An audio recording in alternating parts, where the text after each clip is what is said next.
خوش آمدید سلام پاکستان میں. اور آج ہم جو آپ کو بتا رہے ہیں ہیپیٹائٹس کے بارے میں، کیونکہ آج ہے world hepatitis day. Awareness program چل رہے ہیں تو ہم نے سوچا کہ آپ کو بھی اویئرنیس دینی چاہیے ہیپیٹائٹس کے حوالے سے.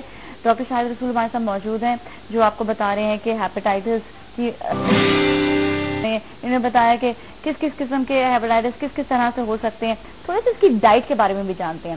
سر یہاں پر یہ جاننا ضروری ہے کہ کئی لوگ اس مریض کے جو ہے ان کو ہو بھی جاتے ہیں. اچھا، یہاں پر ہیپیٹائٹس بی والوں کو کیا ساری عمر اپنی ڈائٹ کا خیال رکھنا پڑتا ہے، اور اے والوں کو کس حد تک خیال رکھنا پڑتا ہے، اس سے بیماری کے وقت یا بیماری کے بعد بھی؟ دیکھیں، آپ نے یہ بہت اچھا ایک کویشچن کیا ہے. میں خود اس پہ بارے میں بات کرنا چاہ رہا تھا. جیسے ہم نے بتایا کہ دو میجر میں آپ ڈیوائیڈ کر سکتے ہیں. ایک وہ وائرس ہیں جو ایکیوٹ ہیپیٹائٹس کرتے ہیں، اور اے اور ای، اور ایک بی اور سی جو ہے کرونیسٹی والے کئی سال ہو جاتے ہیں. جیسے آپ نے کہا ساری عمر علاج کرنا، پرہیز کرنا پڑے گا. انلکیلی ہمارے ہاں پرہیز کا کنسپٹ بہت خراب ہے. پرہیز کی جو بات ہم کرتے ہیں، ان مریضوں پہ بیچاروں پہ بہت اننیسیسری پرہیز کرایا جاتا ہے. اچھا، ضروری نہیں ہے کیا؟ دیکھیں، جو تو کرونیسٹی والے پیشنٹس ہیں ہیپیٹائٹس بی اور سی، جیسے میں نے بتایا کہ اس کو جو کمپلیکیشنز ڈیولپ ہوتی ہیں اس کو ڈیولپ ہونے میں 10 سے 12-14 سال لگتے ہیں. اچھا، تو جب ایسی کوئی بات نہیں ہے اس وقت ان کو کسی پرہیز کی ضرورت نہیں ہے. ان کو وہی پرہیز چاہیے جو آپ کو بھی چاہیے، مجھے بھی چاہیے. مین ہائیجین اچھی ہونی چاہیے، باہر سے چیزیں نہیں کھائیں، گھر سے چیزیں کھائیں. فیٹ والا آئل نہ کھائیں. دیکھیں، فیٹ والے جو آئل کی بات ہے، یہ بھی بہت سارے ایون ہمارے جو ڈاکٹر صاحبان ہیں، ہماری جو کوشش کر رہے ہیں ہم لوگ آغا خان میں، ہم لوگ آغا خان کے پلیٹ فارم سے ایون ڈاکٹرز کو ٹرین کرتے ہیں، ڈاکٹرز کو دیتے ہیں. ان لوگوں پہ جو ہیپیٹائٹس والے پیشنٹس پہ جو پرہیز کے لیے بہت زیادہ سختی بیچاروں پہ کر دی جاتی ہے. اصولی طور پہ دیکھیں، اگر کوئی پیشنٹ اوبیز نہیں ہے، موٹا نہیں ہے، تو اس کو ویل بیلنس ڈائٹ چاہیے. وہ گوشت بھی کھا سکتا ہے، دودھ بھی پی سکتا ہے، فروٹ بھی کھا سکتا ہے، جو آپ کھا سکتی ہیں میں کھا سکتا ہوں. بلکہ جو بیمار ہے اس کو تو زیادہ اچھی خوراک چاہیے، ہم سے بھی اچھی خوراک چاہیے. لیکن ہمارے یہاں یہ ہوتا ہے کہ ادھر سے ہیپیٹائٹس بی یا سی کی رپورٹ آئی ہے، ادھر سے سارا خاندان ڈاکٹر مل کے اس کا گوشت بھی بند کر دیں گے، اس کا یہ بھی بند کر دیں گے، اس کو ابال کے سبزیاں کھلانے پہ لگا دیا جاتا ہے. اور نتیجہ کیا نکلتا ہے کہ 2 ہفتے پہلے وہ ٹھیک تھا. اب میرے بے شمار ایسے پیشنٹ دیکھتا ہوں جو ٹھیک ہے، وہ ویزے کے لیے گیا ہے، اس کو ہیپیٹائٹس سی نکل آیا. اب 2 ہفتے بعد 2 مہینے بعد کیا ہوا کہ 2 مہینے سے گھر والوں نے اس بیچارے کا کھانا بند کیا ہوا ہے. اس کو ابال کے سبزیاں کھلا رہے ہیں، اور 2 ہفتے بعد اب اس کو چکر بھی آنے شروع ہو گئے ہیں. اب اس کے جسم میں بھی درد ہونا شروع ہو گیا ہے. ریزن یہ ہے، بیلنس ڈائٹ چاہیے. جب اس کی کمپلیکیشنز آ جاتی ہیں، جب سیروسس ڈیولپ ہو جاتا ہے، پیٹ میں پانی آ جاتا ہے، خدا نہ خواستہ خون کی الٹیاں آنی شروع ہوتی ہیں، اس وقت کچھ پرہیز کی ضرورت ہوتی ہے. لائک ہم ان میں نمک ان کا کم کر دیتے ہیں، یا کچھ سٹیجز میں ایسے ہوتے ہیں ان کی، جیسے میں نے کمپلیکیشن کی بات کی تھی. ایک کمپلیکیشن یہ ہے جس کو ہم ہیپیٹک انسیفلوپیتھی کہتے ہیں، جب مریضوں پہ بے ہوشی کے دورے آنے شروع ہو جاتے ہیں. اس وقت کچھ دنوں کے لیے گوشت وغیرہ بند کرنے کی ضرورت ہوتی ہے. لیکن نارمل پیپل جو ہیں، جن کو سیروسس نہیں ہے، جن کو صرف ہیپیٹائٹس بی ہے، ان کی بیماری کمپلیکیٹ نہیں ہوئی، ان کو نارمل بیلنس ڈائٹ چاہیے. اب جیسے آپ نے اے کی بات کی یا ای کی بات کی، جب ایکیوٹ ہیپیٹائٹس ہوتا ہے، جب پیلیا ہوا ہے، آنکھیں پیلی ہوئی ہیں، وامٹ ہو رہا ہے، جب ہوا ہے، جب وہ ان دنوں میں کچھ دنوں کے لیے اس وقت بھی اس پہ اتنا اننیسیسری پرہیز نہیں چاہیے. وٹ ہی نیڈ کہ اس کو اچھی ڈائٹ ملے. He need lot of fluid, juices پینے کو دیں، گلوکوز دیں، انرجائل دیں، اچھی جو فلوئڈز لیں، اور باقی ڈائٹ میں خوراک جو ہے ان کو دینی چاہیے، اور تھوڑا سا فیٹ کم کر دیں. وہ بھی کچھ دنوں کے لیے، ساری عمر کے لیے نہیں ہے. ٹھیک ہے، صحیح ہے. اچھا، ہمارے ساتھ ایک اور کالر بھی، ان سے بھی بات کرتے ہیں. جی السلام علیکم. ہیلو جی، راحت صاحبہ. ہاں جی، کیسے آپ؟ ٹھیک ٹھاک ہیں؟